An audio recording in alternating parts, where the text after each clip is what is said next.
Good afternoon and happy, blessed weekend. It's been a fraught time, hasn't it?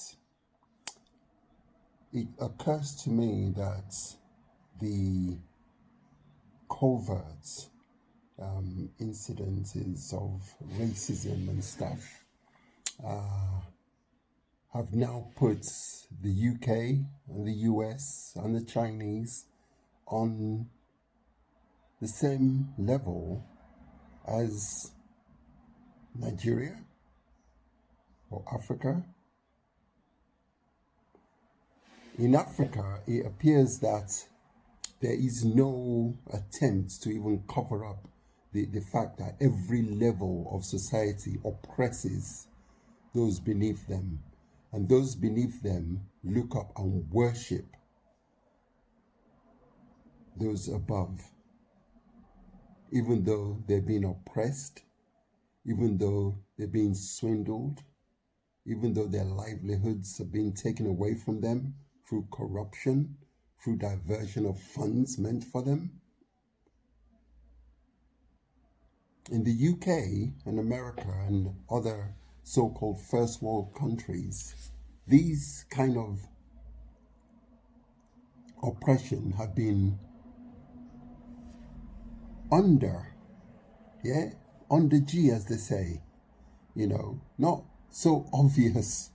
I mean, well, we know racism has been around for centuries, and we all agree now that racism is not really about race, because there is only one race, there is just one blood. It's about economics. It's about the preservation of your own sort of kind.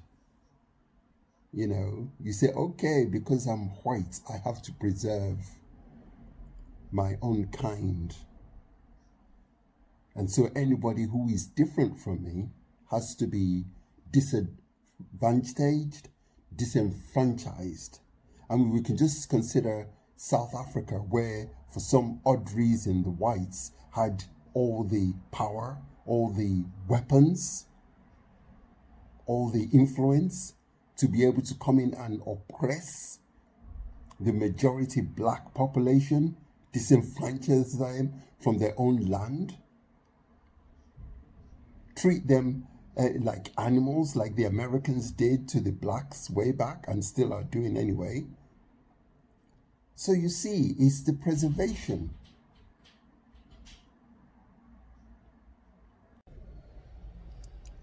Hello again. This is part 2 of my rant.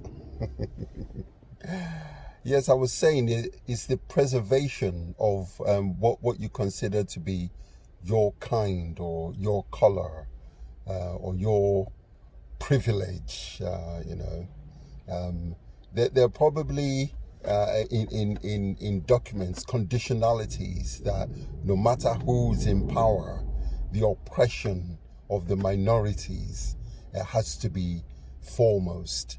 So you have to enact laws and situations whereby those who you want to disadvantage, to ensure that they don't take over, or always oppressed. So that this is what we see. This is it. It's all about money. It's all about money.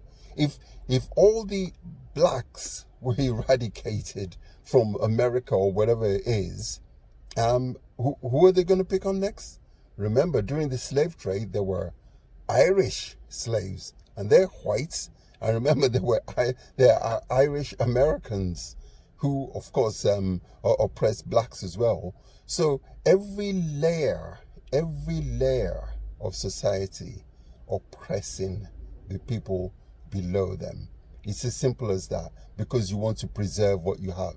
In my own Nigeria, we have nepotism, where families ensure that they keep power. It's no different from America, is it? Where the Kennedys are a dynasty, where the Bushes are a dynasty. So you see, things are not much different the world over. And we say the Chinese are racist, but they're no more racist than the Indians. and who knows, they're not even as racist as the white Americans. And yet, a majority of white Americans and white British would like to live in peace with their black and brown brethren. The only problem is when there's a crisis, the media makes sure that you know, that the white people know that, look, these other people, they're immigrants, they don't belong. So you have to get rid of them. You have to oppress them in order for your survival. So no matter what society we're in, every single layer will want to preserve itself. The rich will always want to preserve their riches, and therefore they have to oppress the poor. They pay the poor less and less, take advantage of them in order to become richer. You don't want, when you are in a high position, you don't really want loads of people there. It's human nature. You want to be top dog, and everybody else has to be under your thumb. It's as simple as that. It's all about money. It's all about power, economics. And once every layer is stripped away, who do you pick on next? Your brother. There have been instances where siblings have killed one another because of inheritance. So you see, if you've got no one to pick on, you're going to end up picking on yourself. And what's the end of it?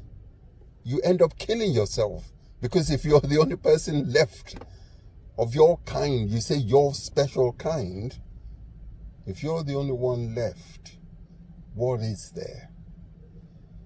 The Bible says, love the Lord your God with all your heart, with all your might, with all your strength, and love your neighbor as yourself.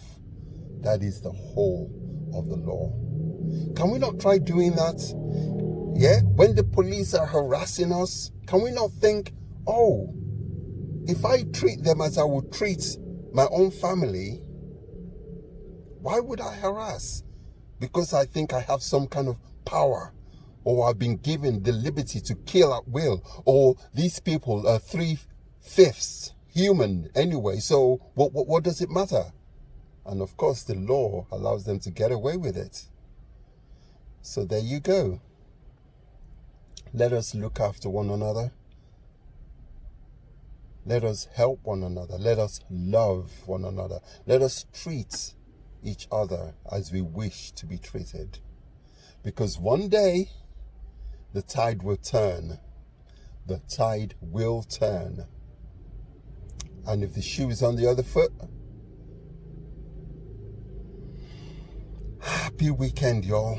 God bless you.